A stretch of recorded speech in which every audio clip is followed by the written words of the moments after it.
السلام عليكم ورحمة الله وبركاته. خواتي في الله، كي دايرين؟ لاباس عليكم؟ نتمنى ان شاء الله تكونوا بألف خير ويلقاكم هذا الفيديو في احسن الاحوال والظروف يا رب. مرحبا بكم عندي كاملين في قناتي وقناتكم شيبات لطيفة ام رقية، دائما مع الجديد. اليوم جيتكم بواحد الفطائر اللي كيجيو رائعين، غير بجوج البيضات وكاس د عصير البرتقال. صراحة كيجيو خطيرين قطنيين وشاش. اللي مازال ما تابونات عندي في القناة دخل عندي، وكذلك ما تنسونيش من الدعم ديالكم ليا، تشجيعاتكم لي، لايك ديالكم الزوينه بحالكم باش نستمروا نعطيكم بكل جديد ان شاء الله. وما تنساوش تتابعوا الفيديو حتى الاخير باش تعرفوا على الطريقه والمقادير ان شاء الله. هنايا في واحد البول غنبداو على بركه الله. عندي قبصه ديال الملحه، غندير كذلك جوج ديال الحبات ديال البيض. صراحه بالنسبه للبيض هنايا ممكن الا عندكم في المطبخ ديروه، ما عندكمش يعني كان في الثلاجه غتاخذوه من الثلاجه نيت. راه هاد الفطائر كيصدقوا بكل شيء، ماشي ضروري زعما يكون البيض بحراره المطبخ. عندي كذلك درت واحد معلقه صغيره ديال القشور الحامض. درت كذلك 3 د المعالق كبار ديال السكر. هنا غنطرب الكل مزيان. اللي عندها الطراب الكهربائي ممكن دير هاد الفطائر في الطراب الكهربائي. انا هنايا فضلت نديرهم معكم غير بالطراب اليدوي. اللي ما عندهاش الطراب الكهربائي راه كيصدقوا حتى بالطراب اليدوي. هنايا غندير ساشي ديال الفاني. غنضيف كذلك نص كاس علبه ديال الزيت النباتيه،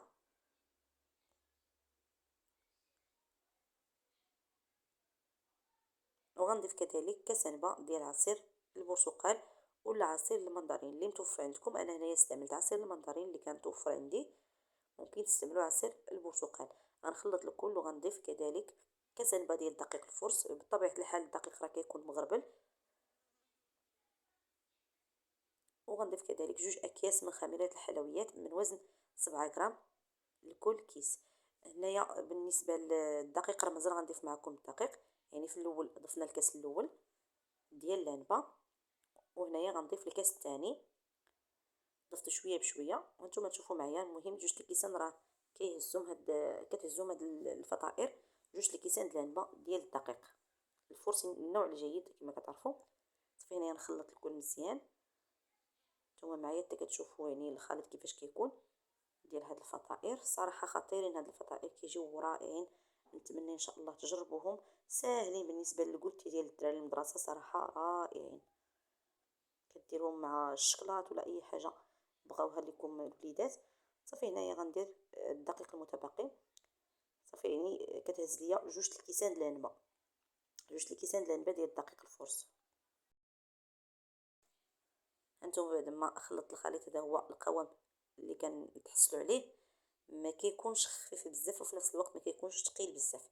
صافي هنايا راه غندير المقيله ديالي فوق النار. ضروري هنايا المقيله تكون ديال خاصه ديال البغرير، ما تكونش كتلصق، ضروري باش يصدق معكم. وتكون بالنسبه للعافيه كنديرها على عافيه تكون متوسطه، ماشي مجهده بزاف وماشي تاني ناقصه بزاف، تكون متوسطه. صافي هنايا غنحط المغرف ديال داك الخليط. صافي غنخليه حتى كيبدا يدير دوك الفقاعات. هانتوما هنا بدا كيدير الفقاعات، راني غنقلبو مباشره، غتقلبو باش ما يتحرقش معاكم.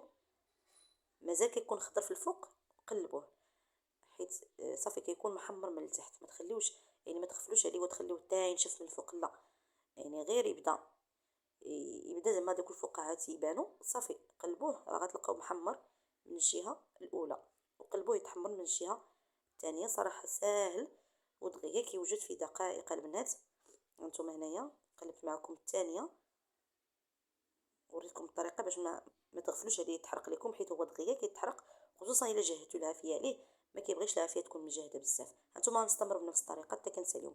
هنايا بعد ما ساليت الكميه اللي عندي ديال الفطائر او لي بانكيك بالبرتقال، صافي هنايا بالنسبه للمرحله ديال التزيين كتبقى اختياريه كما قلت لكم. غتزينوهم باللي متوفر عندكم. ممكن ديروا الزبده مع العسل، ممكن ديروا هذا الكونفيتور يعني، ولا املو، ولا اللي بغيتو يا البنات، ولا زبده الفول السوداني حتى هذيك زوينه. المهم على حساب اللي كيحبوه لكم الوليدات ديالكم. صراحه هاد الفطائر كيجيو خطيرين. هنا انا درت شويه ديال النوتيلا، ضفت عليها شويه ديال الحليب، خففتها بشويه ديال الحليب صافي، وزينت بها على شكل خطوط. هانتوما كما كتشوفوا معايا. التزيين راه كيبقى دائما اختياري، وكيبقى اللمسه الاخيره ديال كل وحده. صراحه هاد الفطائر كننصحكم ان شاء الله تجربوهم.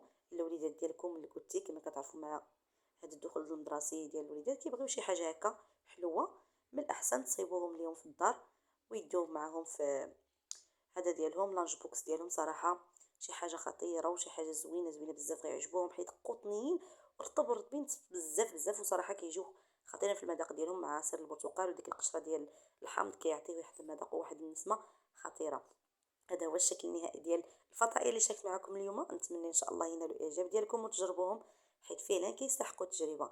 هانتوما نفتح معكم واحد الحبه صراحه رطبين هشاش، صراحه واحد الدرجه ما تصوراش، غير جربوهم كيصدقوا من اول تجربه وكيجيو رائعين. نتمنى ان شاء الله هذا الفيديو ينال الاعجاب ديالكم، وما تنسونيش من الدعم ديالكم ليا وتشجيعاتكم ليا باش نستمر، وكذلك نعطيكم كل جديد ان شاء الله.